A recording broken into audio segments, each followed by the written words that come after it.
Welcome to the IVF Abroad podcast for people who are struggling with infertility and trying to conceive and who are facing more obstacles than options when it comes to having fertility testing or treatment in their home countries.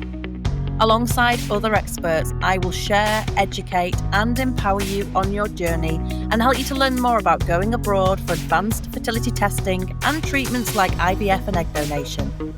I'm Emma Haslam, your host, now mum of one, and the go-to expert in fertility treatment abroad.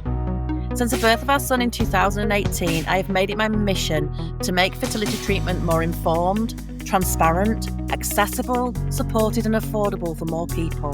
And I help people just like you to become unstuck, to find a best fit clinic that truly meets their needs and to have fertility treatment on their terms and timescales so they can achieve their dreams of growing their families. And I'm here now to help you too. Be sure to check out the free resources in the show notes for more help after listening to today's episode. Hello, my friend, and welcome back to the IVF Abroad podcast. There is so much advice out there, as you will know, when it comes to infertility, fertility, trying to conceive, all of the things.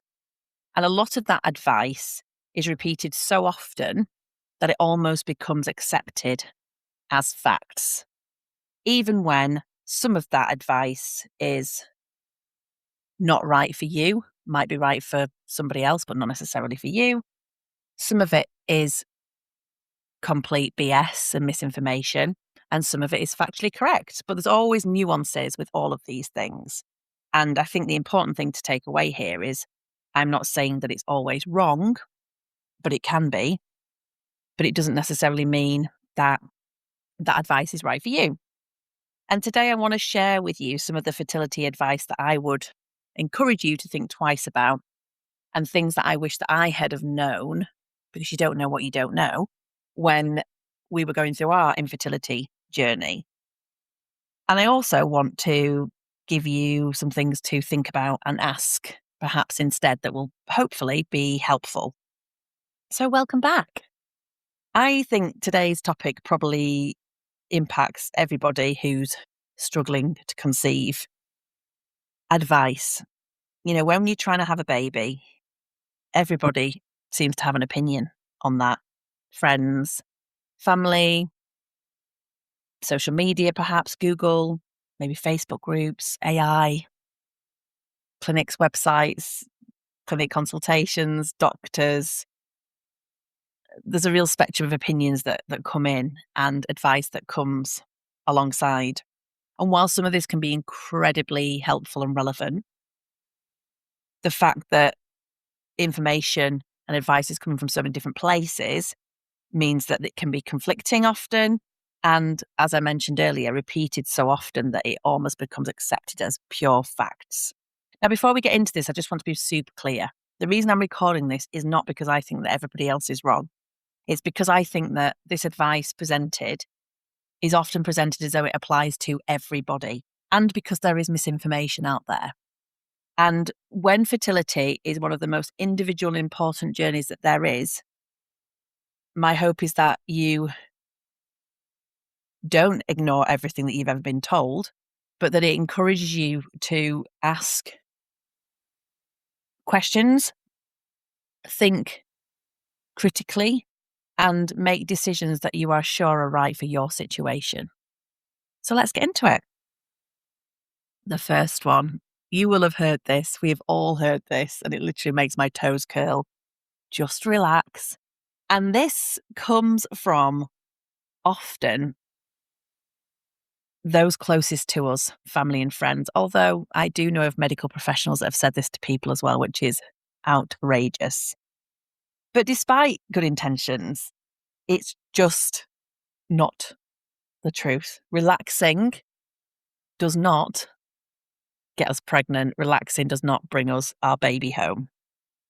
And when you're desperately trying to conceive, hearing just relax as well can just feel so incredibly dismissive. It sort of shuts you down straight away and makes you feel, I think, like you're doing something wrong, like this is somehow your fault.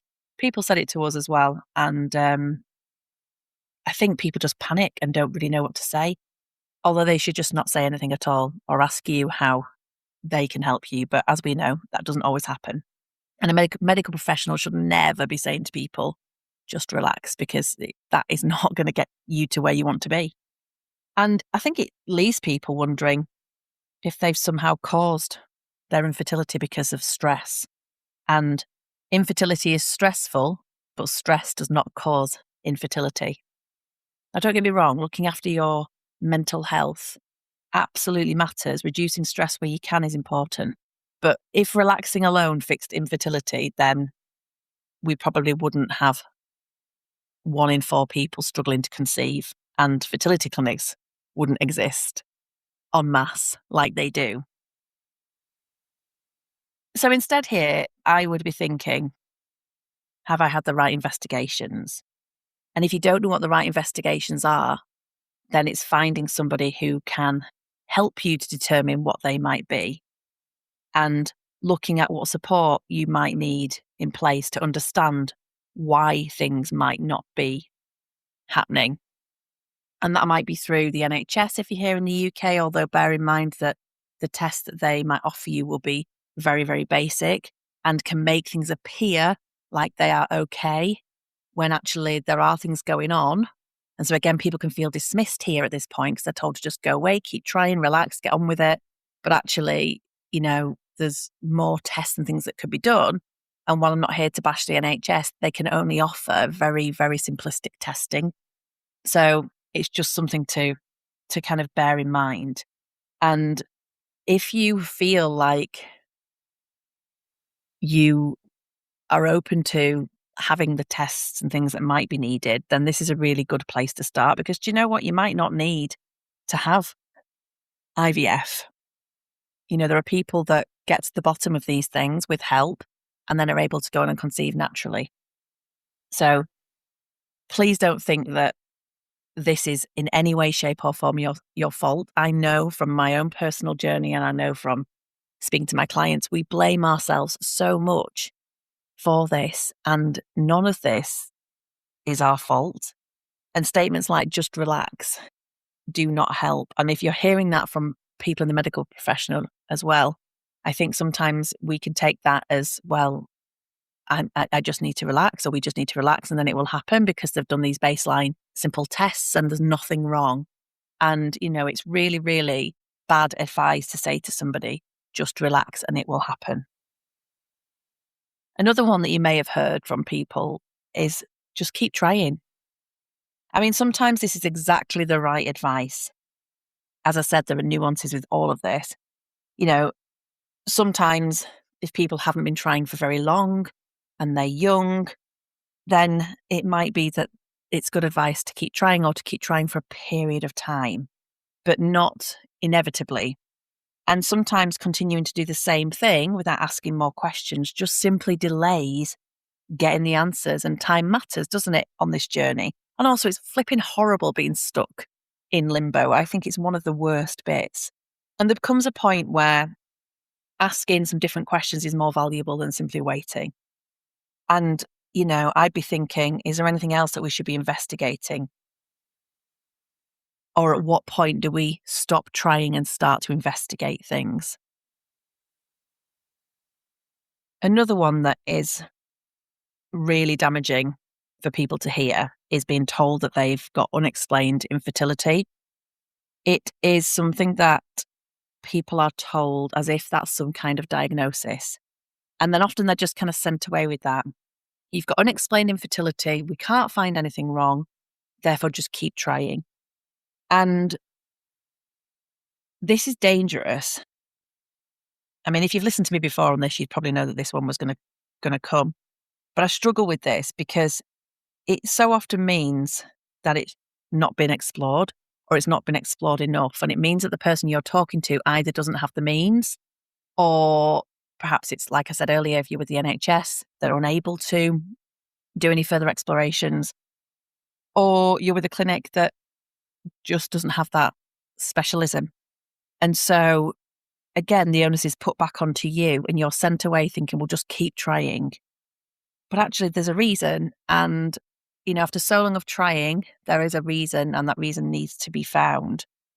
And by saying to people you've got unexplained infertility, like I say, it's like it's a label, it's like it's a diagnosis, and it's like it's a reason, and it is a reason, but the actual reason has not been uncovered yet, and therefore that can't be then either rectified or treatment suggested around that, because you haven't got the answer yet.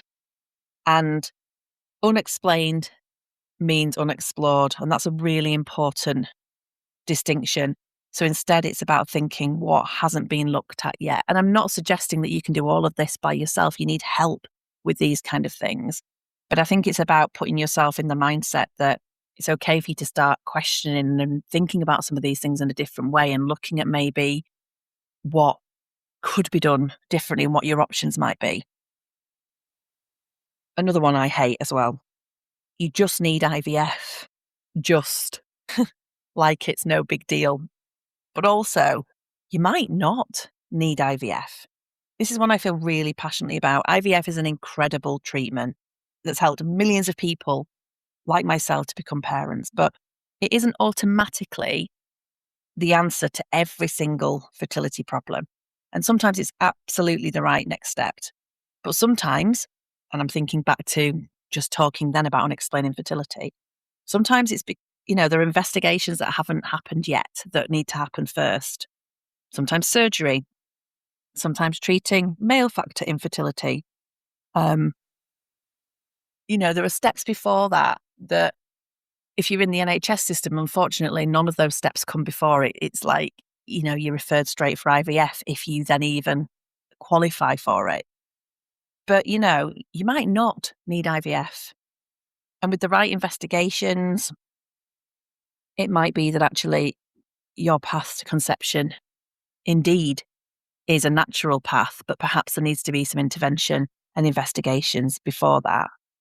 But if you do end up at IVF, that's okay. But, it's about putting yourself in the mindset again of what else could be looked at as an option before potentially having IVF, if at all.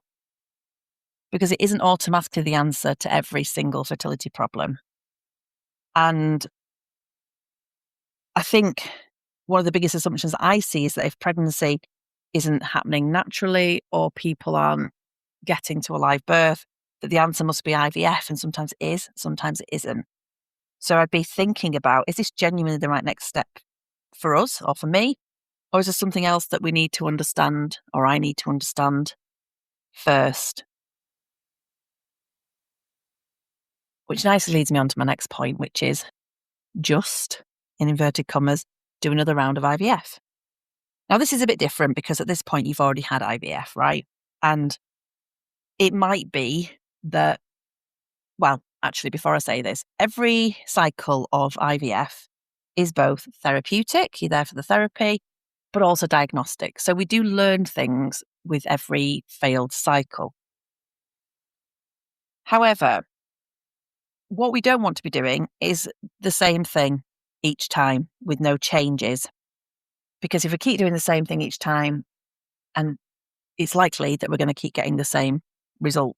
And if you are with a clinic who's doing this, then I would be putting a pin in things and asking questions about what is going to change, what's going to be different about my next protocol, what investigations do you think are needed? Because if nothing changes, nothing changes.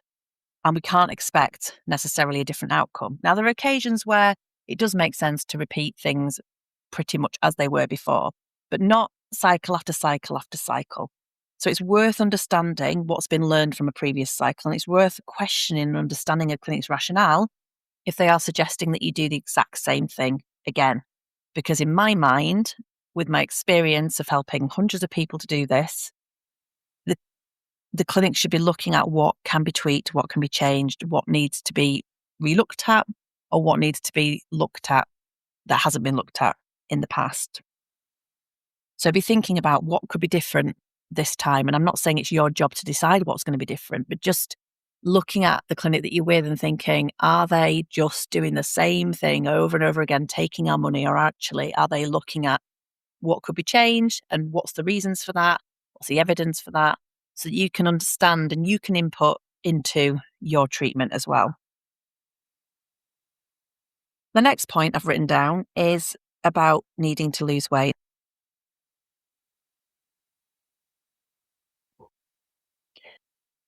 Now, I want to be careful with this one because weight may play a role in fertility for some people. But what I don't agree with is when weight becomes the explanation for everything without the evidence, or it closes the book, it closes the door on treatment for people who are otherwise fit, well, and healthy. And there is absolutely no reason why those people shouldn't be able to have fertility treatment if it's safe to do so. And I see people being told to lose weight as being the reason why they can't conceive before anyone has properly investigated anything else that might be going on. It's too easy. It's lazy. Anybody, including myself, that's been told, so anybody I've worked with that's been told that they're too fat for IVF and that's the reason why they've not been able to conceive, it's absolutely, fundamentally not been true when it's been investigated properly. And they've gone on, lots of them, to have healthy pregnancies and birth. If you think about it, people in bigger bodies all the time naturally conceive and have babies. And I know what it feels like myself as well, because we were told that this was the reason why we couldn't have children naturally. And that was complete and utter nonsense. And I wasted a lot of time losing weight to hit NHS milestones to be granted the free treatment, only for the rules to change anyway after I lost all the weight. But actually, that was not the reason why we couldn't conceive. And actually, what we lost there was 2 years on our fertility journey, 2 years being stuck in this horrible limbo land, blaming myself when actually it had nothing to do with the reason why we couldn't conceive. And honestly, not one single person I've worked with, truthfully, has it ever been their reason why they couldn't conceive either. So this is really, really, really important because, as I mentioned earlier, this is a time-sensitive situation. You do not want to be wasting time losing weight if that isn't needed. You need to be talking to weight-inclusive clinics that will look at your weight as part of the whole mix, rather than just open up a book and saying your BMI is this, therefore computer says no. This is so important. And then you know that it's not going to be blamed as being the problem when it's probably not the reason why you can't conceive. And yeah, this happens all the time, honestly. It happens all the time. And it delays people in getting the treatment that they actually need. It just makes people feel even worse than they already feel. And it's often factually incorrect. And it's often used when medical professionals don't have a reason or don't have the resources to find the reason. And so therefore they just say, well, it's probably your weight. And then people are sent away with no help or support, feeling awful about themselves and blaming themselves, feeling more stuck than ever before, or resorting to drastic measures to lose weight, punishing themselves, to do things quickly, which is also not healthy, to get the treatment that they need, not realizing perhaps that there are clinics out there that are safe and that are weight inclusive, as all health and fertility care should be. I've worked with so many clients who've been told exactly the same thing, only to discover that they had adenomyosis, endometriosis, blocked tubes, male factor infertility, or something completely different. So if you have been told this, I would take it very much with a pinch of salt and be thinking about getting some other opinions in the right places. Choosing the clinic with the highest success rates. I've written this down because this is a conversation I have regularly with people where they will say that they're looking for the clinic with the highest success rates. And it's so hard. I mean, you won't be surprised if you're a regular listener. You won't be surprised when they're saying this. It's so hard. Success rates, of course, matter. It matters that you're going to be with a clinic who is good at what they do, but it's only one piece of the puzzle. And the way that clinics report things, especially when we're looking outside of our own country, is going to be different. It's different people. It's different it's based on different things. So it could be one cycle of IVF versus cumulative totals. We don't know what extra laboratory techniques might have been used. We don't always know if things like genetic testing have been used. We don't always know if it's a live birth rate. And you just really honestly cannot compare. And clinics are very clever at presenting these rates in a way that make them look like the best clinic in the whole wide world for everybody. But if you've been here for a while, you'll know that I'll say that all clinics are not built the same. And actually, you could have a really good clinic who specialises, let's say, for example, in people who have had multiple failed cycles, recurrent loss, miscarriage, unexplained infertility. Their success rate are going to look lower because they're working with the most challenging cases, perhaps, versus a more mainstream clinic who maybe has very strict criteria in terms of who they accept. So it's very easy for them to influence results. It's also very easy for it to be confusing when looking in terms of trying to compare and trying to contrast. And it really is just one part of it. The most important bit is getting the right clinic for your needs. And then if you're in the right clinic for your needs, then you can more understand what your likely success rates are going to be at that clinic based on what the doctor tells you, based on your circumstances when they've had a look at, your case, if you like, and based on their suggested treatment plan. And,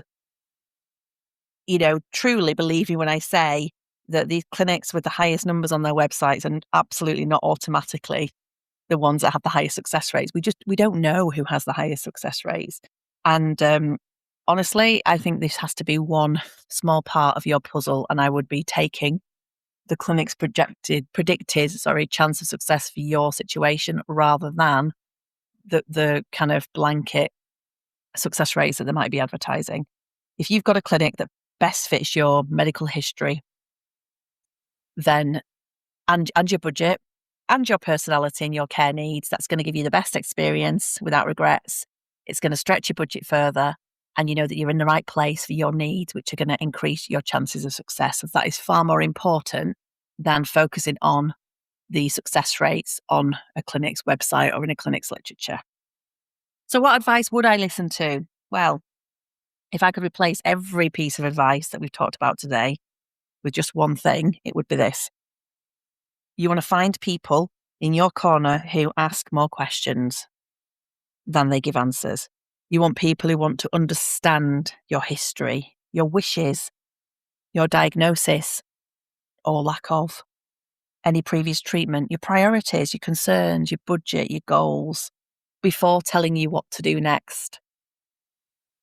I think that's really important because good fertility care is not about fitting you into one pathway for all. It's about finding that pathway that fits you. And we are all different. And it really is important in terms of contributing to that experience and to your end result, I do believe. So if there's one thing I want you to take away from today's episode, it's that just because a piece of fertility advice is commonly bandied around or given to you even by medical professionals, it does not automatically make it correct or correct advice for your situation. Stay curious, ask questions, and don't be afraid to seek another opinion if something doesn't feel right. And remember, you deserve good care that is personalised to you, not generic advice that happened to work for somebody else. I really hope this has been helpful. I've really enjoyed getting on my soapbox and talking about all this stuff. But if it's left you wondering whether or not there might be more options available to you than you've been shown so far, then I'm going to put a link in the show notes to you to my free training, where I'll walk you through some of the opportunities, watch outs, and things that I think that everybody should know before making decisions about fertility treatment abroad. And if you're at the point where you'd like some independent, impartial, honest, and personalised support to help you to make sense of your options and to create a clear plan for your next steps, then you'll also find a link in the show notes to book a complimentary call with me to find out what it looks like to work with me and to see if we'd be a good fit. But thank you so much for listening. If you've enjoyed this episode, I'd be so grateful if you'd rate, review, and subscribe. It really does help me reach more people who are feeling stuck and overwhelmed on their fertility journey. Until next time, take care.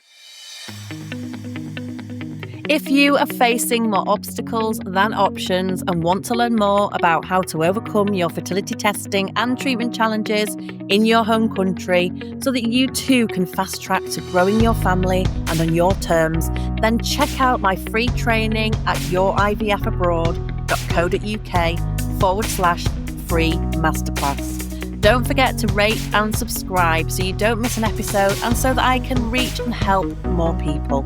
Thanks for listening.